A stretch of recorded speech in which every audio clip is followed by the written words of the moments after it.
We have some of the most interesting sound bites of the year coming out of Buffalo today. You will hear them. We'll talk about them. After firing Sean McDermott on Monday, GM Brandon Beane and owner Terry Pegula addressed the media, starting with the reason McDermott was fired. My decision to bring in a new coach was based on the results of our game in Denver. I did not fire a coach based on a bad officiating decision. If I can take you into that locker room, I felt like we hit the proverbial playoff wall year after year. 13 seconds, missed field goals, the catch. So I just sensed in that locker room, like, where do we go from here? I want to take you in the locker room after that game. I looked around. First thing I noticed was our quarterback with his head down, crying.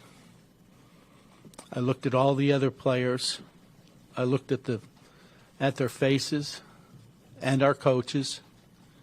I walked over to Josh. He didn't even acknowledge I was there. First thing I said to him, I said, "That was a catch." We all know what I'm talking about. He didn't acknowledge me. He just sat there sobbing. He was listless. He had given everything he had to try to win that game. And looking around, so did all the other players on the team. I saw the pain in Josh's face at his presser, and I felt his pain. I know we can do better, and I know we will get better. I mean, wow, is really the only way you can react to a lot of this. There's more coming, by the way, as we welcome you to the show. We got Field and Dan here, Jeff Darlington with us as well. Dan, I'll start with you. Does Pegula's reason for firing McDermott that he just outlined there make sense to you? There were moments in the press conference that I want to say yes, but I do think there's a lot of the moments where I walk away and say that was a disaster. A disaster. I think, one, Sean McDermott deserved better. I think, two, it sounded, and Mr. Pegula said this, that like they lost the game and that's what made the decision. And he kind of throughout the press conference pointed to other moments, but like we're holding hostage the future of the football team on a play because they lose the game on a play. Whatever play you want to point to, that being the reason they lose the game. And so it's a disastrous situation when the owner implies for a moment that they decided to fire the head coach, a great one, because they lost that game rather than the culmination. And again, I think he goes into that over the course of the press conference, the culmination of years on years on years. I think that's justified. But to sit there at one point and say, well, because we lost that game, whew, that's a lot. That's heavy. Yeah, tough day all the way around for the Bills organization. I think, embarrassing at times? Yeah, disastrous. Disastrous at times. Yeah. I think that's a fair way of categorizing it. I think the way that this press conference should have unfolded is as follows. The Bills should have gone up there. I think it should have been just Brandon Beane, by the way, the general manager. And I think he should have gone up there. I think he should have said, we thank Sean McDermott for his immense and incredible contributions. He was an outstanding head coach for a very long time in Buffalo. I have a difficult decision to make. I made it. We are hopeful that we can achieve our ultimate goal of winning the Super Bowl going forward with the new head coach. We understand there's work to do, not just to find a head coach, but also to find some reinforcements from this roster to take it to the next level. And instead, this was a disaster. It felt like Terry Pegula made this it's not Brandon Beane's fault. It is instead the Sean McDermott fault. And I just feel like Sean McDermott, who for all of the years, listen, was he perfect? No, no head coach is. Became a scapegoat in this, though. The guy who's had a ton of success and is universally respected around the NFL. I can't think of a moment, and perhaps I've just forgotten one today, where Sean McDermott did something to harm the image of the Buffalo Bills publicly and the city of Buffalo, the fans of Buffalo. I think by all accounts, Sean McDermott was a guy who did ride for Buffalo throughout the entirety of his tenure. This is a tough decision. There's no two ways about it. But it could have been handled with so much more grace. In class. You're kind of kicking a guy out, which you've already done by firing him. Now you're kicking him once he has already been moved out the door. I thought it was just a real fumble in a lot of ways by the Bills today. Field, I think the way you're outlining it is that there's one of two strategies the team could have taken when they approached this. They could be emotional or they could be strategic. What you suggested was much more strategic. It felt like they were preying instead on the emotions of a fan base to try to justify this decision. The reason this matters is not because whether they passed or failed the press conference. The reason any of this matters is how does this set into motion their actions moving forward? Will they make an emotional hire that seems to just be a pendulum swing that is the best way to possibly placate a fan base that desperately wants a Super Bowl, or will they be as strategic as possible? I've talked to a number of the candidates that are up for this job right now, and I actually made a joke to one of them and said, hey, go watch the press conference, and when you go into your interview, just agree with everything that Terry Pegula said. Like, just go in there and be like, yeah, and that line you said here was great because it felt too emotional. And I think that there maybe needs to be a little bit more strategy. And I do think Brandon Beane is smart enough, especially since he'll be heading that search. I think that will be the case. But what we saw from the owner certainly suggests that he's far more emotional in this moment. Yeah, and I would say two things, because I think we all loved Baltimore's owner, Steve Bisciotti, and his candidness and truthfulness and openness and their press conference. Yeah. So there's part of me that does enjoy the reality of Mr. Pegula talking about 13 seconds and the missed field goal and all that. So I can appreciate the honesty and him saying, I felt like we hit the playoff wall and I was in the locker room. So I do appreciate that. Yeah. And I agree with the class. There's a different way to describe it. But then also when you say, well, part of this was when I walk into the locker room and I see our quarterback crying. Now I feel Josh is going to have to carry a little bit of guilt of, well, if I didn't cry, then is McDermott fired? Or when he talks about the other players and the emotion that they have, do now the other players have to carry a little bit of the guilt of, well, if we had just walked in and handled ourselves differently in the locker room, maybe Coach McDermott would still be here?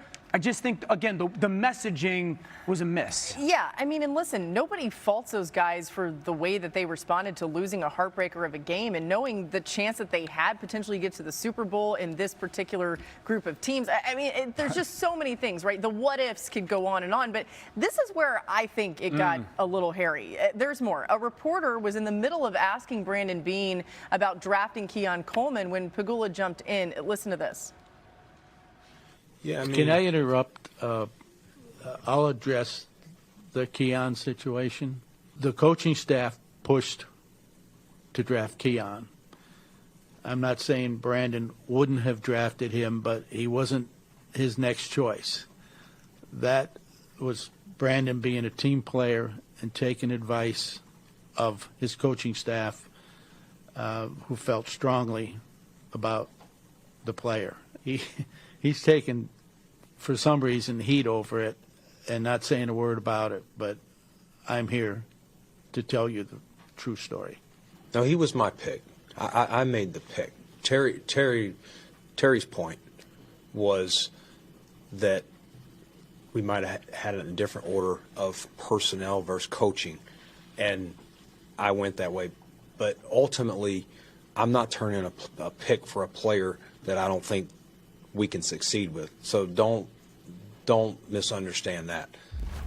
I mean, guys, just in case anybody isn't clear on this, Keon Coleman is still on the team for now. So this He's got a touchdown Sunday. Yeah, this is wild to me. Field, what do you make of all this on Coleman? This was where it kicked into overdrive, because this is when it became the blame game, right? Hey, the coaching is the reason why we have not reached the heights that we think we should have reached by this point already. And one of the biggest roster flaws right now for Buffalo is, of course, the lack of a difference-making wide receiver. Well, the biggest investment they've made in the draft recently is Keon Coleman.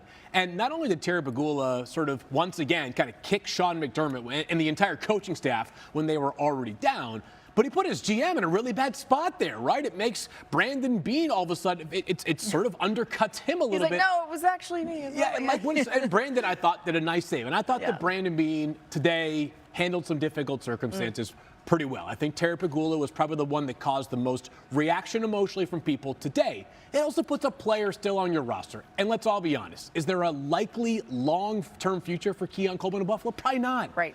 He's still under contract, and the next time you can make a move on Keon Coleman is about a month and a half away from now when the new league year begins in early March. Like, I can't imagine there are a bunch of Buffalo Bills players who are sitting there right now and really fired up that their owner is just throwing a young player who does have immense talent. He was the first pick in the second round just 2 years ago under the bus like that. Like, why are we doing this? There are some things that are so much better left unsaid. Yeah.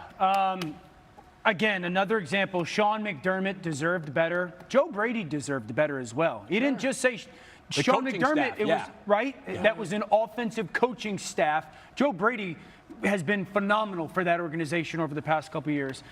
Buffalo, you didn't fall short of your long-term goal or ultimate goal over the past X amount of years because of Keon Coleman. Yeah. You didn't. Because you didn't make a play in this situation. You didn't make a play in that situation. You didn't make this kick. You didn't make this stop. You didn't make this throw. Those aren't on Keon Coleman. So to have Keon singled out on a massive day feels relatively childish. Yeah.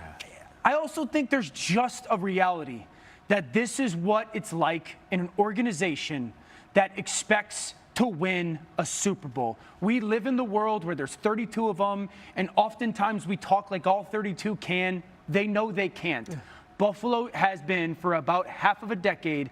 We should have one, and they don't. And I think we saw a lot of the emotion of that spill out and frustration of that spill out.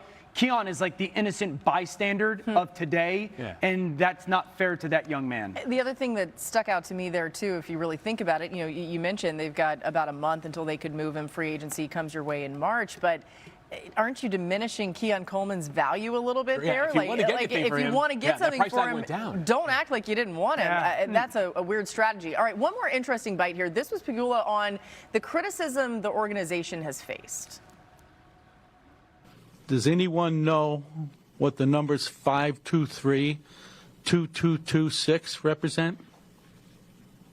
I'm asking a question. No? That's our seeding over the last 7 years in the playoffs. 5, 2, 3, 2, 2, 2, 6.